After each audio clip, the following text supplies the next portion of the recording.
All right, hello everyone. I hope I'm live and you can hear me well. I'm gonna put my slides on. So please confirm if you can see me. And I'm gonna start.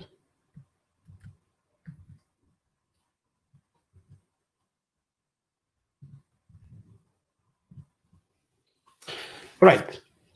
Hello everybody. My name is Angelos and I work at Posti as the design system lead. And I joined the company this March this year. And yes, it was while due to the pandemic. So it's been an interesting time. And however, how fast this old company changes sometimes scares me. And I really like speed. So this talk revolves around the story of transforming a almost 400-year-old company. So how Posti is shedding its skin with data-infused service design. Before we start, I would like to begin with a short story. In a 1968 paper, a computer scientist named Melvin Conway wrote, "Any organization that designs a system will inevitably produce a design whose structure is a copy of the organization's communication structure." What this observation meant in layman's terms was that dysfunctional organizations tend to create dysfunctional applications. And as ironic as this might sound, Harvard Business Review rejected Conway's article that contained this famous quote that we now know as Conway's Law because he was lacking proof. I find it's very ironic. But let's zoom into Posti right now. When we talk about Posti, we talk about 400 years of emotions, whether you sometimes receive a love letter or your annual taxation, we deal with all those emotions. And I can share a short story. When my daughter was born last year, after 3 months after she was born, she received a letter from Kella that contained her social security number and her card, her Kella card. And so what I want to say is Posti has been a household name for every person who lives in Finland, pretty much as long as they're alive. However, for us also, times are changing. The traditional business of mail is shrinking quite rapidly. And as consumers become more proactive and aware of the climate emergency that we're facing, even our invoices and our letters become digital. Customers are adopting faster e-commerce habits as well, especially now due to the pandemic. And they're expecting different things from us as well. So in order to stay relevant and harness the strengths that we have as a company, we had to do radical changes. But those changes would not take place if we did not change also the ways of working. For us, that meant that design is an equal partner with business and technology when it comes to how we operate. After all, effective change is holistic, but it also has to start from somewhere. When design is reduced to simply the deliverable as opposed to an ongoing process, it is seen merely as execution, a function of a tech team. It is hard to justify design if you see it through the point of view of just UI. In mature-centric companies, however, designers and developers, they work together and they create their own ways of working. Design works also on a strategic level, and it helps with facilitation and service design and research, coaching, and so on. However, also then, unless we see design holistically, a compartmentalized design jumbled into silos is also hard to measure. At Posti, design is an equal partner of business and technology when it comes to how we operate. You can see in the slide the three-legged stool comes from the org design for design org talks that they present, that you cannot simply have a stool that you can sit on unless all the legs are actually the same size. So we had to be bold with our questions. Solving wicked problems require passionate people and people who get shit done, and they have the autonomy to do so. So one of the first big questions that we asked ourselves was, how might we provide an end-to-end experience for our customers? What about when a person is receiving a parcel? What about when they're sending something? So we started from scratch with our CX philosophy. We defined 4 pillars that we follow, and we built with our users. Those are defined as grow, so we don't just look what our customers want, but we also look in the future and see what they need to succeed in then. We delight, so we do small and big acts so that this for us makes a difference. And how might we turn a disappointment into a meaningful conversation? We reduce, so we don't just operate only for performance, but also to make things meaningful and simply provide services that make sense. And we listen. We don't just anticipate users' needs by ourselves, but we also try to have an ongoing conversation with our customers. Those are not design principles, but they're rather a framework for our company and what great means to us. And as it goes with every major transformation, this is led by people like you and me. Particularly here, I want to quote our head of design, Juho, who would be here, but for good reasons, he is not. He is with his newly family right now. He said, though, I quote, I want our teams to focus on impact. This is not just about digital touchpoints, it's about end-to-end experiences. So at Posti, we structure our teams to function around customer journeys, as well as some enabling teams that allow and build cross-functional collaboration. For us, the 2 major journeys that our designers and the teams are focusing on is when someone is receiving a parcel and when someone is sending a parcel.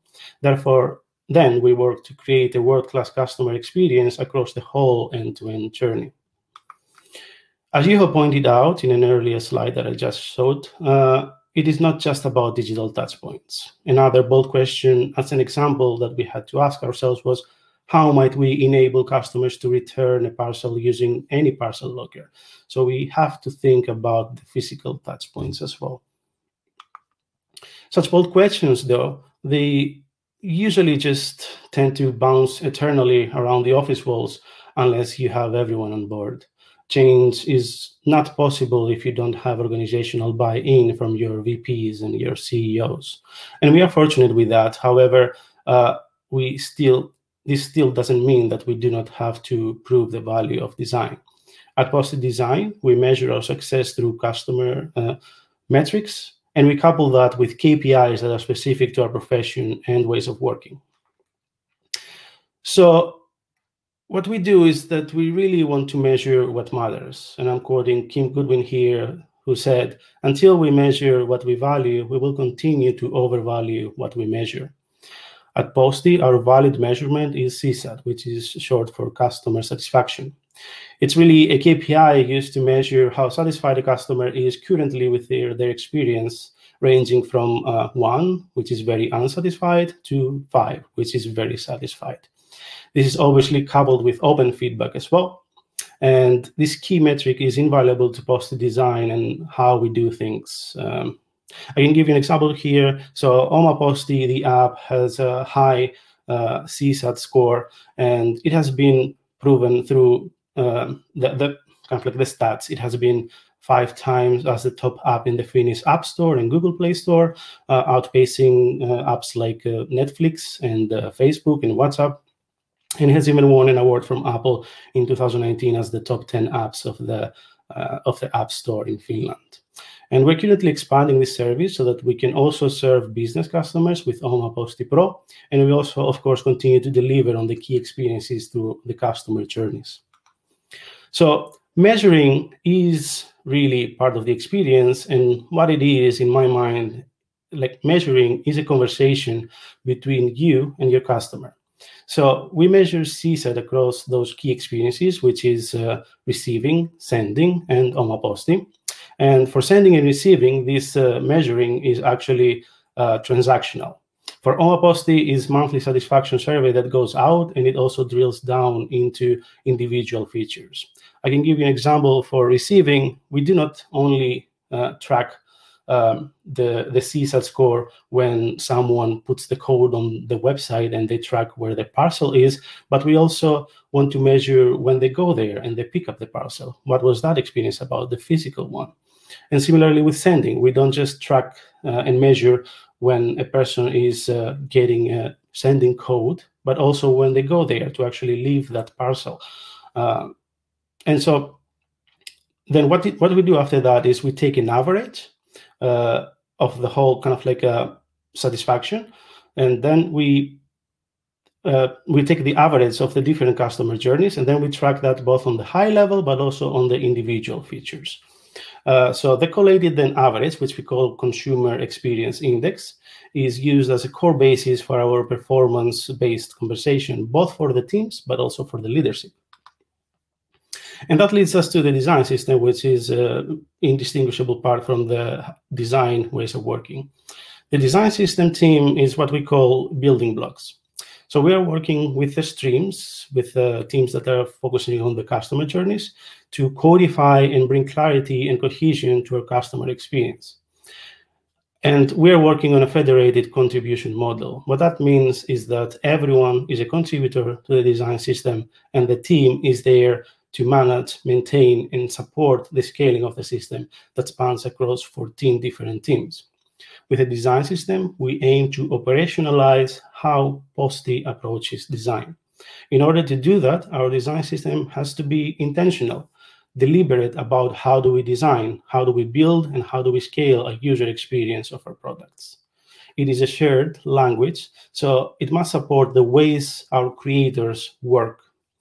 And it's collaborative, so it has to support also how we build products together.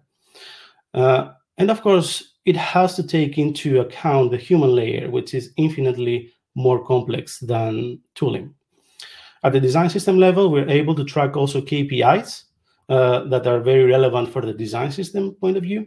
And this is, for example, adoption of components, contribution to the library, expanding the component base. And for example, by having Figma organizational license, we're able to see how many teams are using specific components, how many teams are using the library in general, and then we can drill into the projects and see, for example, if a component is not used by many projects, then we can start doing the research and find out whether something is simply not needed or it is too difficult for people to use.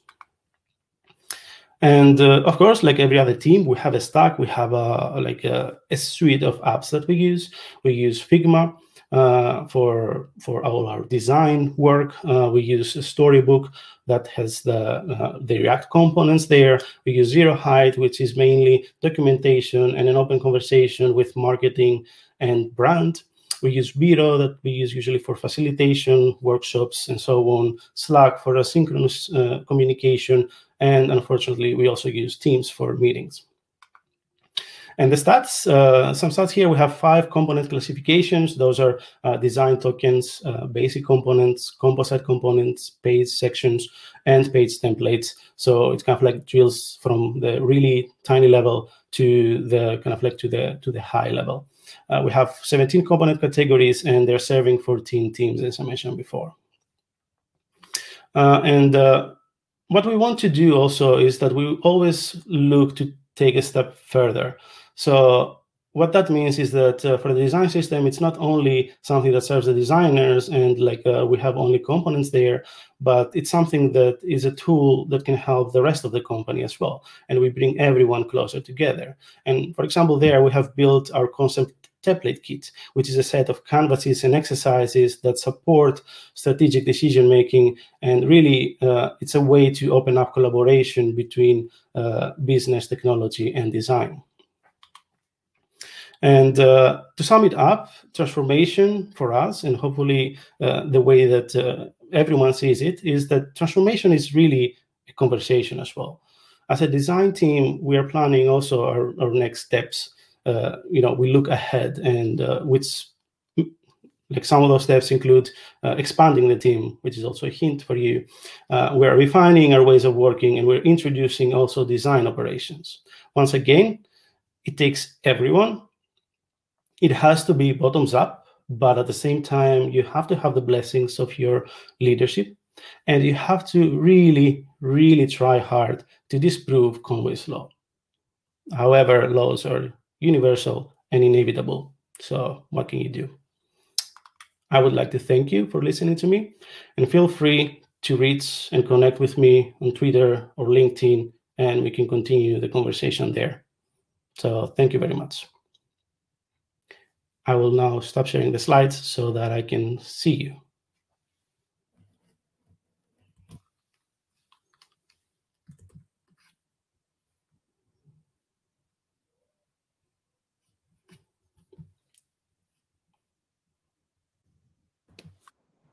Thank you, Arnis, and welcome from, or greetings from the box, kind of familiar place for you to work on other occasions.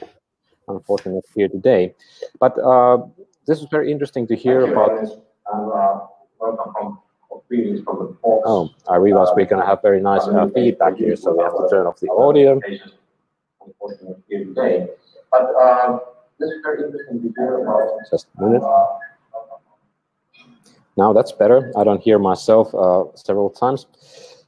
Yeah, I was about to say that I can kind of congratulate you and Juho Paasonen, and Juho Paasonen, the head of design at Posti, who was supposed to be the other speaker in this presentation. Juho started about a year ago this Posti's design transformation journey, and it's not an easy journey for a corporation of like 300 years of legacy of doing things. You can kind of imagine that corporations with a much shorter legacy have also kind of difficulties in kind of getting aboard the design train. So this is not easy. I think I already let Angelos sleep, but I think he's available on the platform. So if you have questions to Angelos, he will be able to answer them on the chat, or I think he should. At least I don't see him around here anymore, because there are audience questions coming. So let's see if Angelos returns to answer them. There he comes. Sorry, I'm not sure why I just stopped sharing, but here I am. You're back online. So there are quite a few questions already incoming, but we have over 10 minutes of time to answer them, so there's no problem. I could first maybe answer one, ask generally a little bit about the details of things, particularly in the customer interface, or what are sort of the key metrics and key things that you track?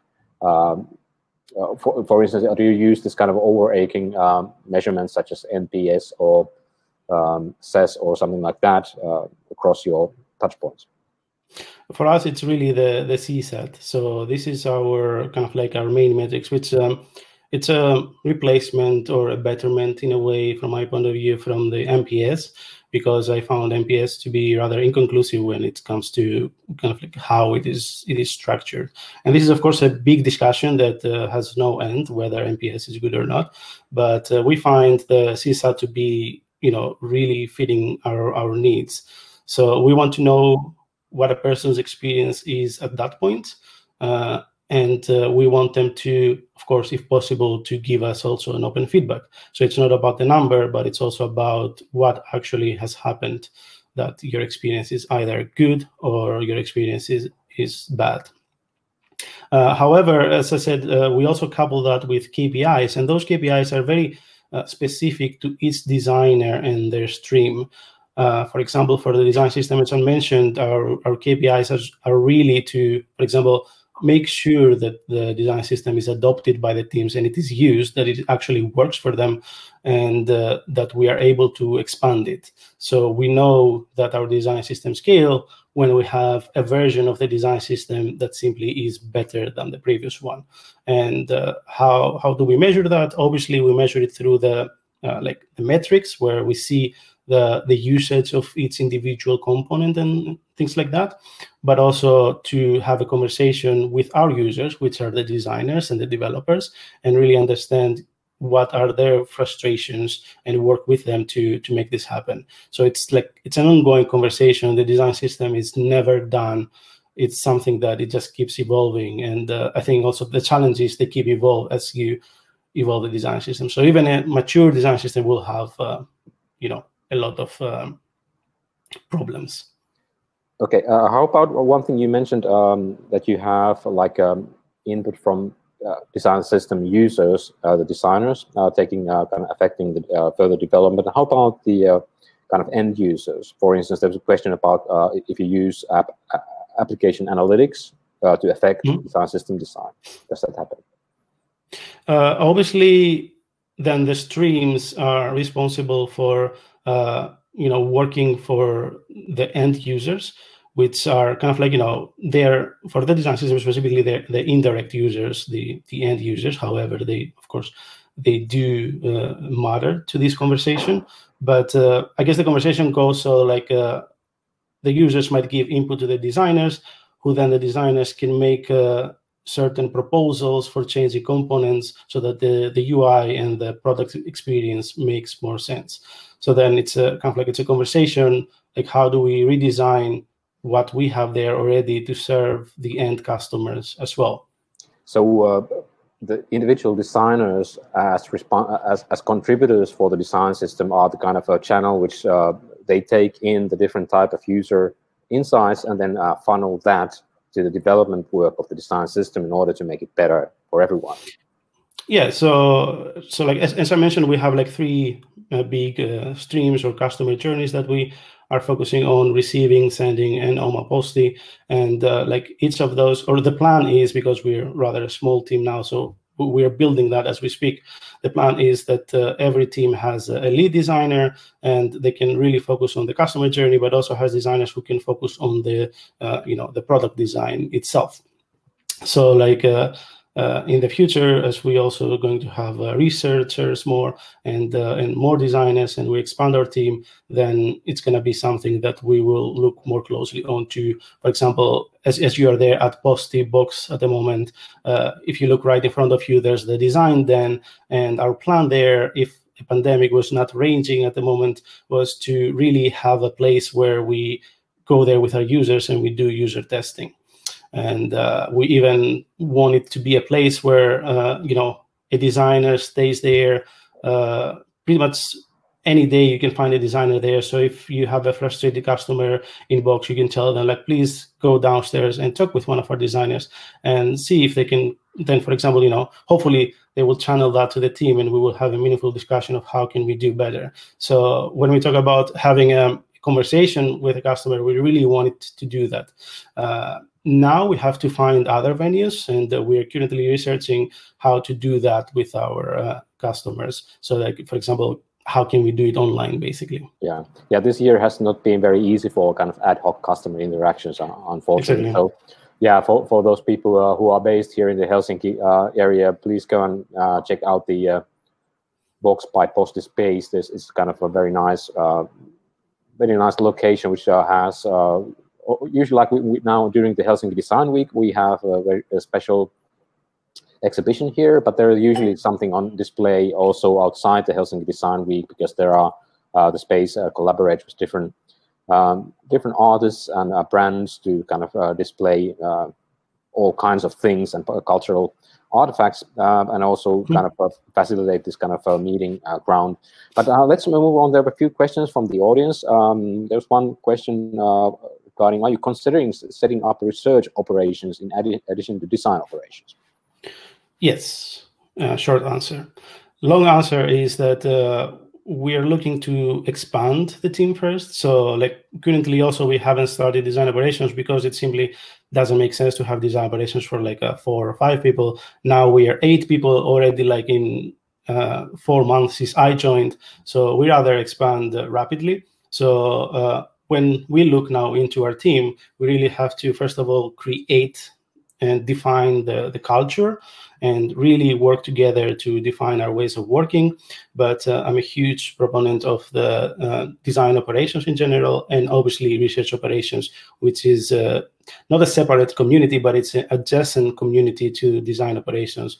And like both of those communities, they share similar traits when it comes to how do we operationalize design in order to give designers more time to do the actual work, while the kind of like the backstage is for the design operations teams or research operations teams.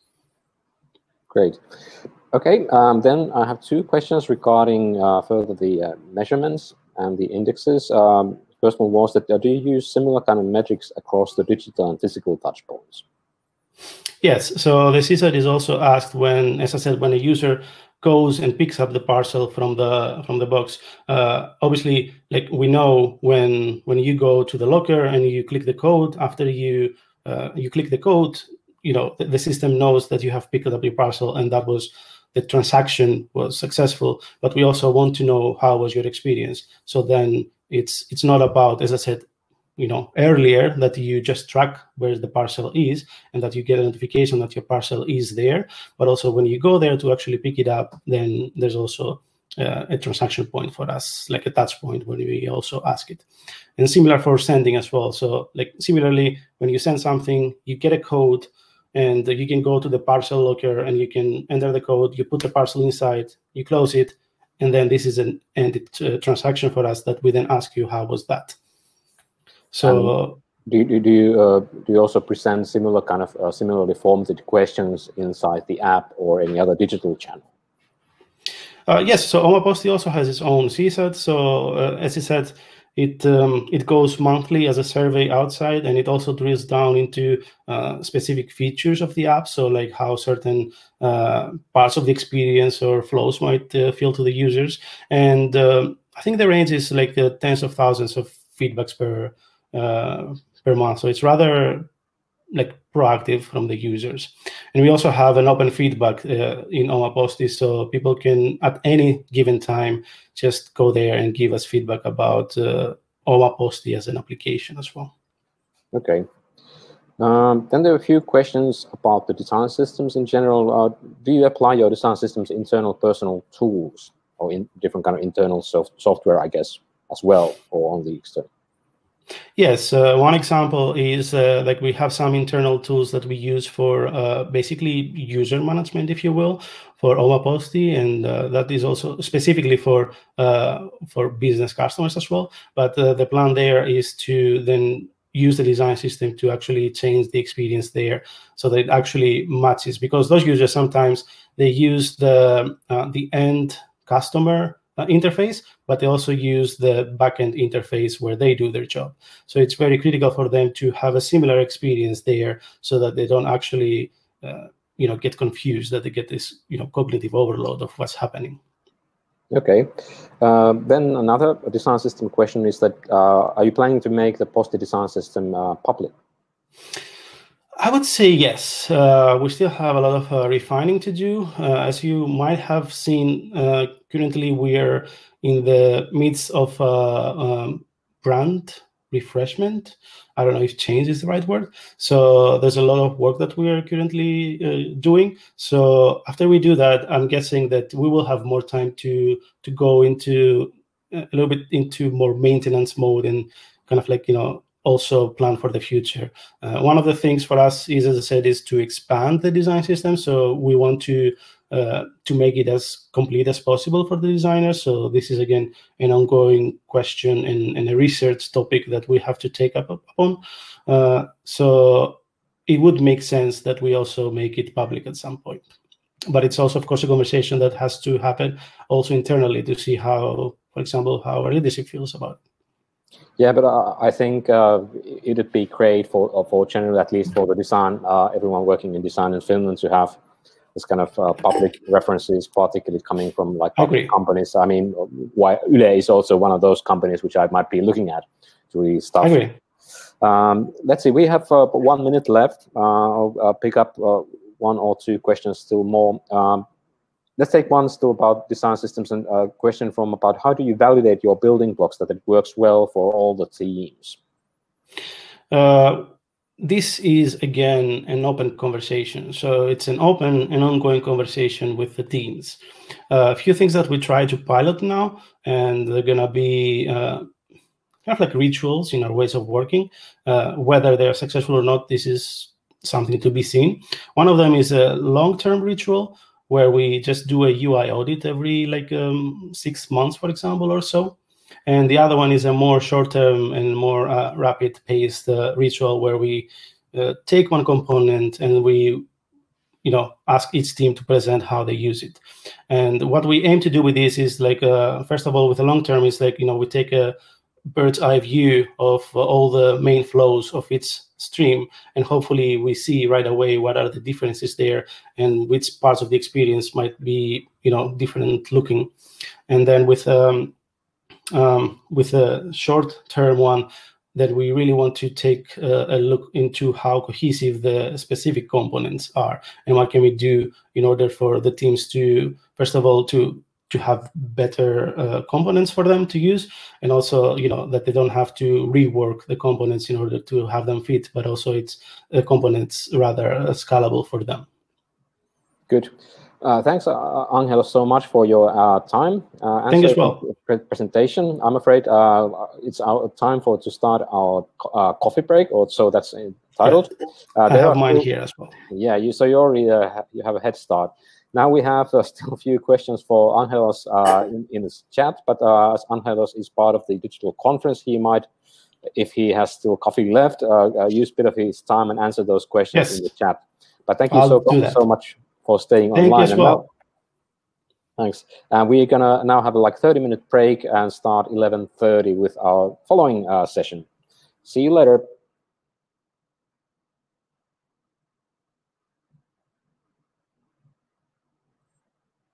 And now we're gonna switch the stream, so there will be a short break in the program, but we'll be shortly back with some content on big screen.